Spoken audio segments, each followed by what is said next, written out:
Bakının içəri şəhər divarlarını Azərbaycan dili ilə nə birləşdirər sizcə? Qədimlik, amma təkcə bu deyil. Mən ölsəm sən bütün şəngül, sürahi eyləmə qulqul, nə qulqul, qulqulu badə, nə badə, badeyi əhmər və sair və ilaxır.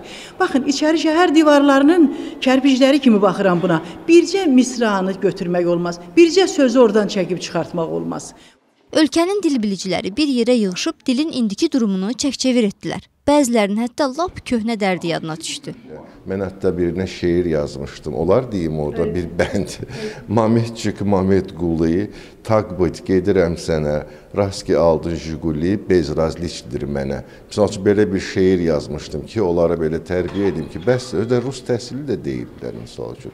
Rusça danışırdılar. Hansı üsula əl atmalı ki, bu proses geçsin əks?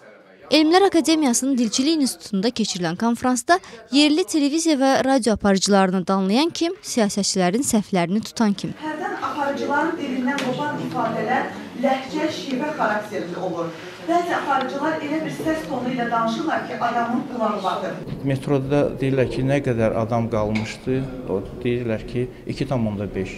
Necə, adam 2,5 ola bilərmi? Dildən düşməyən əcnəbi sözlər ya da müxtəlif dillərdə danışmaq ana dilinə hansı zərəri verə bilər? Əgər bir dil, bir dövlət dili küçədə kiminsə bir-birinə rusca danışmağı ilə əldən gedəcəksə, o dil əldən geçsə yaxşı. Azərbaycandan yer qaydan eşya qalmaq. Amma o halların ənənəyə keçməsinə imkan verməmək lazım. Dilin özü qaydasındadır. Dildən istifadə edənlər qaydasında deyil. Dildən istifadə edənin gərək milli şuuru o səviyyədə olsun ki, o Azərbaycan dilində danışmamağı, düşünməməyi öz üçün böyük bir qəbahət hesab eləsin. Dilçilərin dil tökdükləri başqa məqamlarda var. Son illər daha çox tartışılan soyad məsələsi. Quliyevlər çoxdur. Mən bunu l artıranda nə olur? Qululu.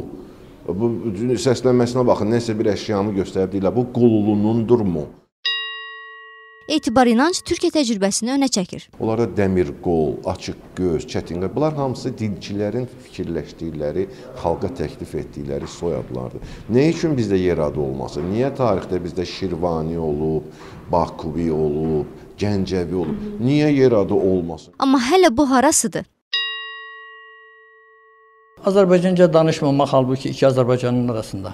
Sən burada başqa dildə nə qazanırsan ki, əksinə sənin nitqin məhdud olur. Vapşi, всё, ruçka, nə qədər işlənər bunlar? Axı bu sözlərin dilimizdəki qarşılığının min illər tarixi var. Dəhşətə mən gəlirəm ki, uşağın adını valideyn cəllad qoyur, məşuqə qoyur, limonə qoyur. Misal üçün, rayonlarda yazırlar, sürəti azalt əvəzinə yazıb surəti azalt. Dilimizdə sürət sözü ilə surət sözünün bir fərqi var. Bir tanınmış müğənni nə deyim, görün o nə deyir? Deyir ki, nənəm uşaq olanda mən onlara qonaq gedirdim. Mən canlı tamaşaçılar üçün oxuyacağam. Yəni, bu cür danışmaq mı olar? Dilləri şikayətçil, gözləri isə daim ayıq-sayıq olan filoloqlarımızı sevindirən səbəblər də az deyil.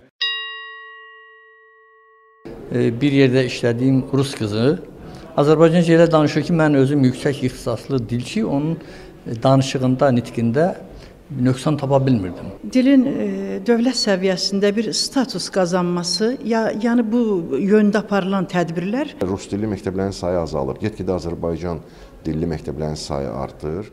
Məruzə ardınca sual atəşinə tuş gələnlər də oldu, çıxışını at-üst edənlər də. Beləcə, ölkədə dil situasiyası mövzusu çərçivəsində dil biliciləri uzaqdan yaxından dilin ən yaralı məqamlarına işıq saldılar. Bu, dörd divar arasından ünvanına çatacaqmı, çatmayacaqmı? Nəticəsini görürük. Elə necə yazılıb, bəli, necə yazılıb elə də qalır.